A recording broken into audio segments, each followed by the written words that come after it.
दोस्तों, वकील बनने के लिए सबसे पहले आपको 12वीं कक्षा किसी भी मान्यता प्राप्त बोर्ड से पास करनी होती है। और यदि आपने 12वीं कला, वाणिज्य या विज्ञान किसी भी विषय से की है, तो भी आप वकालत की पढ़ाई कर सकते हैं। उदाहरण के लिए मान लीजिए, यदि कोई छात्र 12वीं के बाद सीधे कानून पढ़ना चाहता है, तो वो 5 वर्षीय एकीकृत कानून पाठ्यक्रम जैसे BA-LLB, BB-LLB या BCom LLB में प्रवेश ले सकता है। इसके लिए कई विश्वविद्यालय हैं, वो प्रवेश परीक्षा लेते हैं, जैसे क्लैट है, एक AI-लेट है, या राज्य स्तरीय लॉ प्रवेश परीक्षा होती है। यदि कोई व्यक्ति पहले स्नातक यानी ग्रेजुएशन कर चुका है, जैसे BA कर ली या BCom कर ली या BSc कर ली, तो वो 3 वर्षीय LLB कोर्स में प्रवेश लेकर भी वकील बन सकता है। उदाहरण के लिए मान लीजिए, यदि रमेश ने BA किया है, तो वो बाद में LLB करके एडवोकेट बन सकता है। कानून की पढ़ाई के दौरान आपको दंड प्रक्रिया संहिता, जो BNS हो गई है, सिविल प्रक्रिया संहिता है, दंड और संविधान है, पारिवारिक कानून है, संपत्ति कानून है, उपभोक्ता कानून है, जैसे विषय हैं वो पढ़ाए जाते हैं। इस दौरान मूट कोर्ट है, इंटर्नशिप है और सीनियर वकीलों के साथ क्रिमिनल प्रैक्टिस का अनुभव है, वो भी होता है। उदाहरण के लिए, यदि आप किसी जिला न्यायालय या हाईकोर्ट के वरिष्ठ अधिवक्ता के साथ इंटर्नशिप करते हैं, तो आपको वास्तविक मुकदमों की प्रक्रिया समझने का अवसर मिलता है। दोस्तों, कानून की डिग्री पूरी करने के बाद आपको अपने राज्य की बार काउंसिल, जैसे बार काउंसिल ऑफ राजस्थान है, में नामांकन करवाना होता है।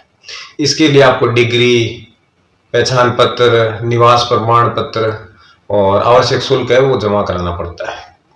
नामांकन के बाद आपको बार काउंसिल ऑफ इंडिया द्वारा आयोजित ऑल इंडिया बार एग्जामिनेशन AIBE पास करना होता है।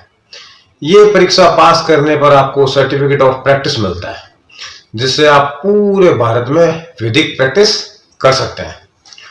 उदाहरण के लिए, यदि मान लो सीमा ने LLB पूरी कर ली और AIB भी पास कर लिया, तो वो अदालत में स्वतंत्र रूप से मुकदमे लड़ सकती है।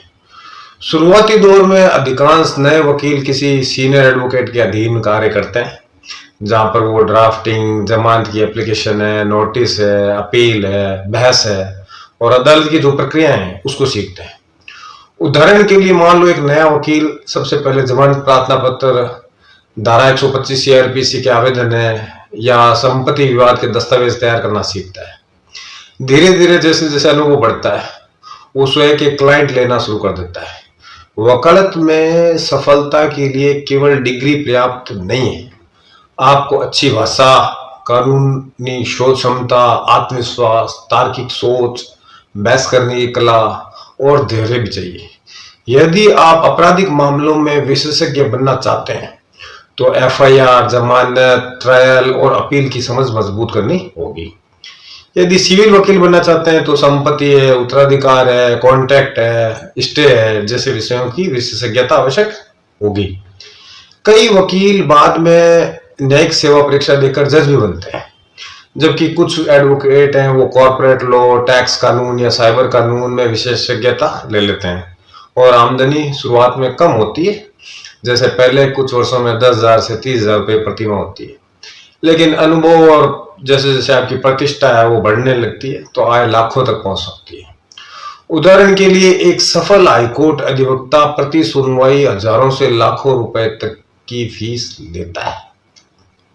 वकालत में ईमानदारी, गोपनीयता और मुवक्किल के हितों की रक्षा सर्वोपरि है वो मानी जाती है। इसलिए एक अच्छे एडवोकेट को केवल कानून जानना ही नहीं, बल्कि समाज, न्याय और नैतिकता की समझ होनी चाहिए। संक्षेप में, 12वीं या स्नातक के बाद LLB करें, बार काउंसिल में पंजीकरण कराएं, AIB की परीक्षा पास करें, किसी सीनियर एडवोकेट है उसके पास में प्रशिक्षण लें, नियमित रूप से कोर्ट जाएं, अभ्यास करें। धीरे धीरे आप अपनी विशेषज्ञता विकसित कर लेंगे। यही भारत में सफल अधिवक्ता बनने का सरल और व्यवहारिक मार्ग है। अगर आपको ये वीडियो अच्छा लगा हो तो लाइक और शेयर करें, और अगर कुछ भी सवाल मन में हो तो कमेंट करके पूछ लें। और अगर हर लॉ से जुड़ी हर बात को एकदम इसी तरह से आसान शब्दों में समझना चाहते हैं तो चैनल को सब्सक्राइब कर लें।